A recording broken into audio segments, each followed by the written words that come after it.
Hello students, today we are going to discuss about physical properties of metals. Physical properties of metals. Previous classes में हम लोगों ने कई तरह के बातों की चर्चा की, लेकिन as per your syllabus, as per your book,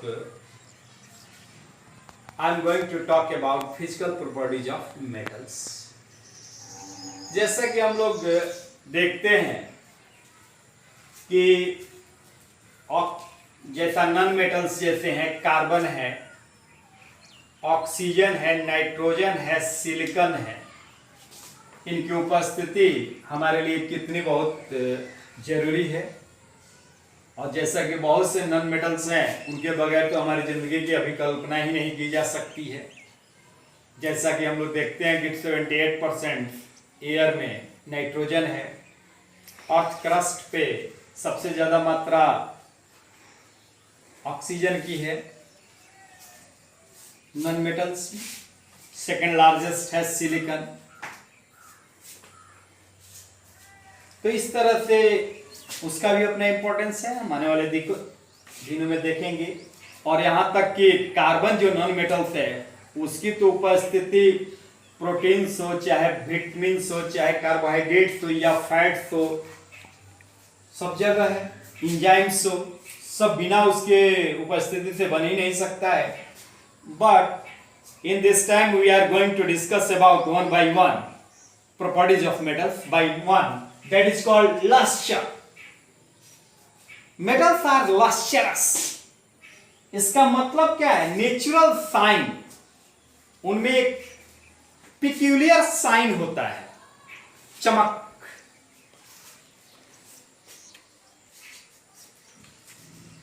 उनके जितने भी मेटल्स हैं, उनके सरफेस पर एक पिक्यूलियर साइन होती है। And special type of shine is known as in the field of science, that is called lustrous. तो metals are mainly lustrous, whereas non metals are not lustrous. Just opposite होगा, जो metal का properties होगा उसके opposite होगा non metals की property. यहीं पर क्लियर कर दे। सेकेंड पॉइंट है फिजिकल स्टेट। तो मेटल्स ज्यादा फिजिकल स्टेट में सॉलिड होते हैं, वहीं पर हमारा नॉन मेटल्स गैस होता है मैक्सिमम। एक्सेप्शन में हमारा है गैलियम और mercury, they are found in liquid at room temperature. तो maximum metals are solid. Exception में हमारा गैलियम और मरकरी है, जो लिक्विड अवस्था में पाया जाता है रूम टेम्परेचर पर। तीसरा प्रॉपर्टीज है हार्डनेस। मेटल्स की प्रॉपर्टी है कि metals are harder than the non metals. अब हम कहें नाइट्रोजन कितना हार्ड है, ऑक्सीजन कितना हार्ड है, we can feel in this time. But aluminium की बात करें, आयरन की बात करें, कॉपर की बात करें, तो ये नाइट्रोजन और ऑक्सीजन और हीलियम यून आर्गन जिन के रेस्पेक्ट में तो हार्ड दिख रहे हैं। लेकिन high reactive metals likely to be potassium and sodium are also metals, but they are so soft they can be easily cut by knife. Okay, तो एक्सेप्शन हमारा है सोडियम और पोटेशियम, बहुत मुलायम होते हैं और आसानी से कट जाएंगे चाकू से। लेकिन मैक्सिमम मेटल्स आर सॉलिड और हार्ड। मैलिएबिलिटी क्या प्रॉपर्टी? मेटल्स की प्रॉपर्टी है। नाइट्रोजन पर, ऑक्सीजन पर, हीलियम यून आर्गन पर हैमर चलाने से उसका सीट नहीं बनता है, बिकॉज दे आर तो गैसियस स्टेट में पाए जाते हैं। तो मेटल्स पर अगर हैमर से हैमराइज किया जाए तो एक सीट बनाया जा सकता है। देखते हैं मार्केट में एल्युमिनियम का सीट, आयरन का सीट बिकता है। तो इसी प्रॉपर्टी को मैलिएबिलिटी कहते हैं। And hence metals are malleable. उन्हें पीट कर पतला चादर बनाया जा सकता है। बड़े बड़े जहाज बनते हैं या घरों के छत बनाए जाते हैं, देखे होंगे, ड्यू टू मैलिएबिलिटी प्रॉपर्टी के चलते। और malleability property is found in metals. Okay, दूसरा अगला है हमारा ductility as per your book. Ductility is the also a special character of metals by which we can draw a thin wire, जैसे copper का wire, aluminium का wire, पतला तार। इस डक्टिलिटी प्रॉपर्टी के चलते हम पतला तार इससे बना सकते हैं, ड्रॉ कर सकते हैं, ड्रॉइंग किया जा सकता है, ड्रॉन इनटू वायर्स। इसके तार बनाए जाते हैं, लेकिन कार्बन के तार, हाइड्रोजन के तार, एल्युमिनियम के नाइट्रोजन के, ऑक्सीजन के तार तो नहीं बन सकते हैं, क्योंकि उनमें डक्टिलिटी गुण नहीं पाए जाते, दे आर नॉट डक्टाइल। अगला है सोनोरस। अगर मेटल्स पर अगर स्ट्राइक किया जाए किसी सॉलिड से तो उससे ग्रिंजिंग साउंड प्रोड्यूस होता है, लेकिन ऐसा साउंड नॉन मेटल से प्रोड्यूस नहीं हो सकता है। अब हवा में हैमर चलाई जाए तो what type of sound will be produced, and hence metals are sonorous. अगला हमारा है conductivity of heat. Metals are good conductor of heat as well as electricity. ये प्रॉपर्टी नॉन मेटल्स में नहीं पाई जाती है। Non metals are bad conductor of heat and electricity. Okay, next है melting point and boiling point. तो melting point और boiling point metals के हाई होते हैं, वेयर एज नॉन मेटल्स के लो।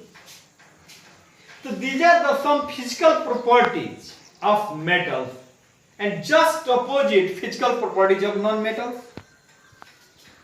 Okay. So now in this time we are going to discuss about your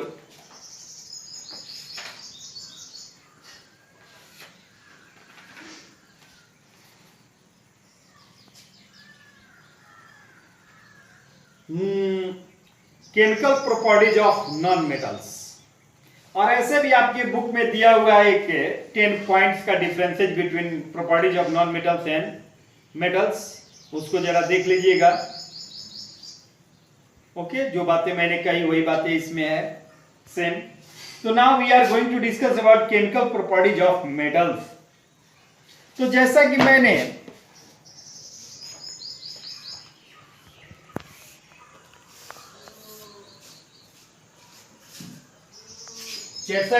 पिछले दिन कहा था कि किसी भी एलिमेंट के आउटरमोस्ट ऑर्बिट में अगर 1, 2, 3 इलेक्ट्रॉन्स हो तो that types of elements known as metals. और मेटल्स होंगे तो ये सारी प्रॉपर्टी उसमें होगी। और metals are a good reducing agent का भी काम करते हैं। अगला हमारा प्रॉपर्टी है reactions with oxygens. Reactions with oxygen यानी मेटल का रिएक्शन ऑक्सीजन से। मेटल का रिएक्शन ऑक्सीजन से पिछले क्लास में हम लोग एसिड बेस चैप्टर में क्लास 7th में so many different types of reactions हम लोगों ने देखा था। जैसे अगर कोई मेटल ऑक्सीजन से रिएक्शन करता है तो मेटल का ऑक्साइड बनता है। जैसे let us sodium react with oxygen max sodium hydroxide Na2O, balance कर सकते हैं।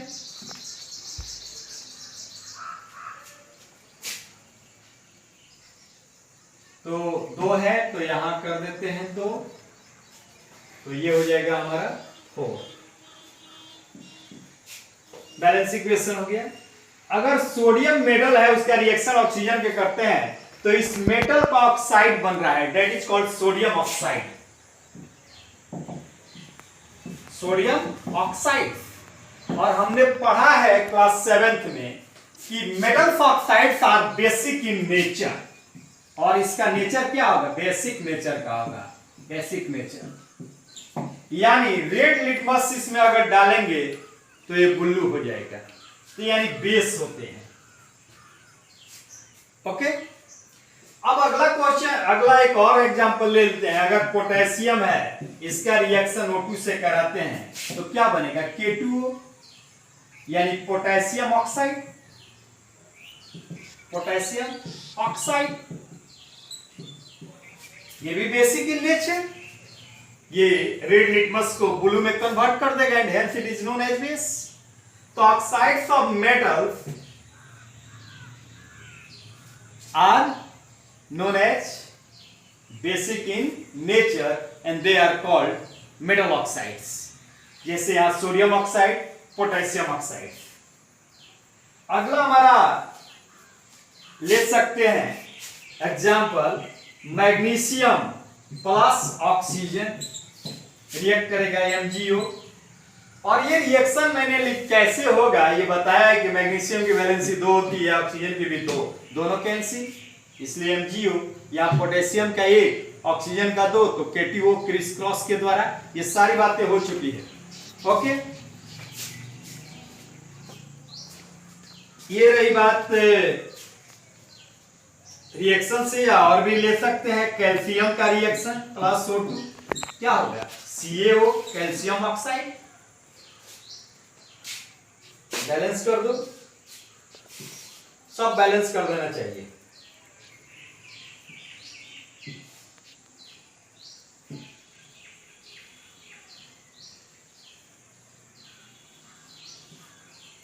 तो ये हो जाएगा 4। समझ में बात आ रही है ना? 4K O2, O2 4K, सब बैलेंस। ये मैग्नीशियम ऑक्साइड होगा,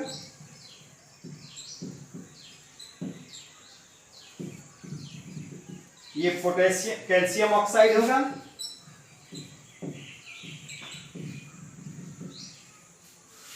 ओके। तो when metals react with oxygen makes metals oxide। अगला हमारा प्रॉपर्टी है reactions with water.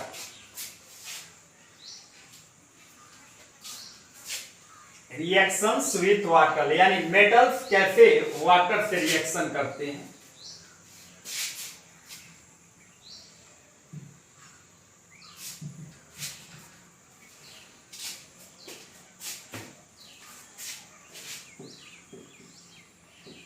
Reactions with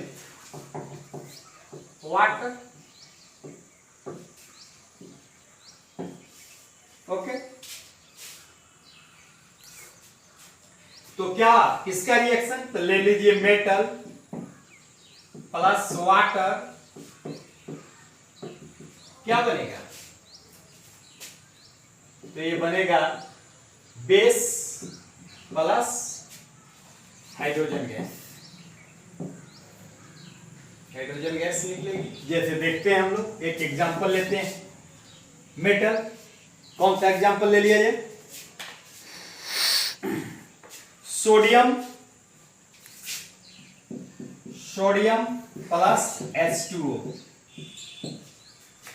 sodium. तो सोडियम रिएक्ट करेगा, क्या बनाएगा? सोडियम हाइड्रोक्साइड NaOH,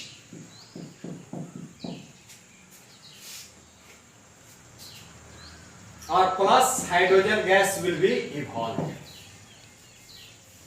ठीक है। पोटेशियम प्लस H2O क्या बनेगा? KOH plus H2 gas will be evolve. दूसरा अगर हम ले लेते हैं मैग्नीशियम, क्या बनेगा? H2O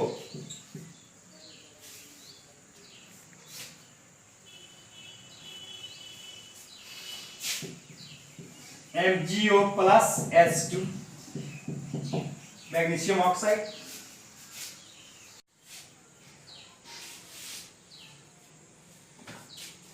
metal react with acid, max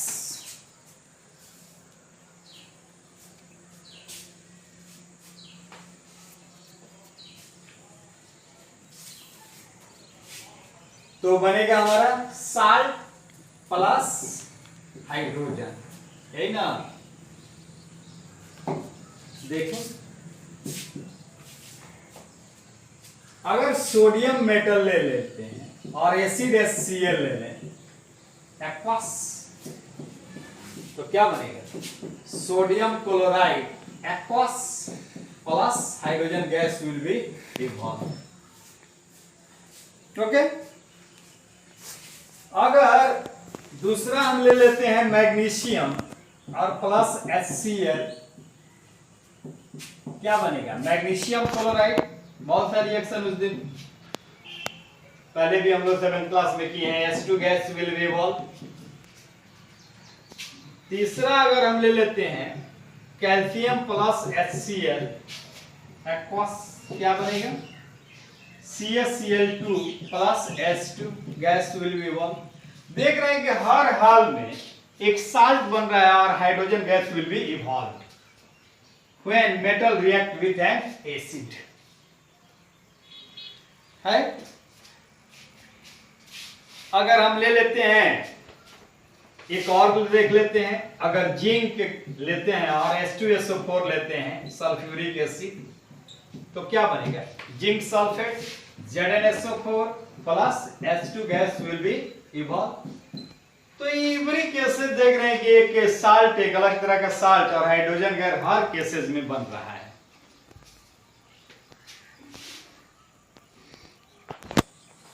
तो इसको पूरा देखिए कैसे हो रहा है chemical reactions. These are the properties related to metals. और भी प्रॉपर्टीज है, next day we will see about more and more properties related with this metals. Okay, और एक बात तो उधर हमने बताई थी, रिएक्टिविटी सीरीज को याद रखिएगा। रिएक्टिविटी सीरीज को जो बुक में दी हुई है, ये रिएक्टिविटी सीरीज है।